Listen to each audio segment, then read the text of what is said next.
j'ai eu la chance de venir faire mes études ici et justement de rencontrer mes profs. Et je vivais cette insécurité linguistique, mais je ne le savais pas. Pour moi, je me sentais bête, je me sentais nulle, parce que je dis une pomme tout de suite, oh là là, c'est sûr que je ne vais jamais y arriver. Et justement, en faisant mes études, j'ai appris qu'en fait, c'était naturel, c'était tout à fait naturel. Et moi, je croyais que j'étais toute seule. Ou que les Wallisiens étaient seuls dans ce cas-là. Mais à droite, il y avait mes amis Kanaks.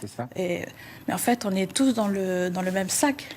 Et ce qui me chagrine, c'est qu'on ne parle pas assez de ça pour qu'on puisse justement s'émanciper de cette fameuse insécurité linguistique. C'est ça.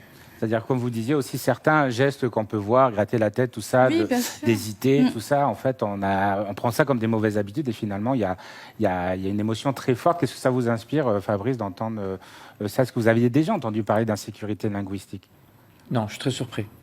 Je sais ce que c'est que l'insécurité. Oui, tout à fait. Dans un autre domaine. Tout à fait. Mais c'est pour ça que... Donc, c'est surprenant. Oui, et puis merci vraiment, Kava, parce que ça va vraiment, je pense, faire réfléchir beaucoup de gens là-dessus. Et puis moi aussi, j'ai appris beaucoup grâce à vous, et puis je vous en remercie. Comme vous dites, comme beaucoup d'autres personnes, vous avez souffert en silence de cette insécurité linguistique à l'école. Qu'est-ce que vous changeriez demain, justement, à l'école?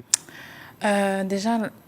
j'ai une prof, j'ai beaucoup de profs qui parlent de ça, justement et ils n'arrêtent pas de nous dire que si on veut être prof, il faut apprendre à apprendre. Parce qu'on a beau faire un bac+8, mais si vous n'avez pas de pédagogie, ça ne sert à rien.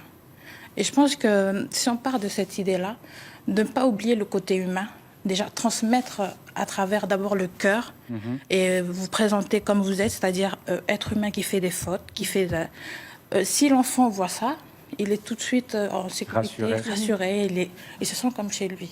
Eh bien, merci beaucoup, Kava. Et je vais juste, pour finir, me mettre un petit peu en situation d'insécurité linguistique. Et je voulais vous dire, alors je vais le lire, je voulais vous dire « Mahalo pasikavaia siao lavamai, mosiao tali lelei te whakaafe, et alula ke manuia tou maoli kiamuli ».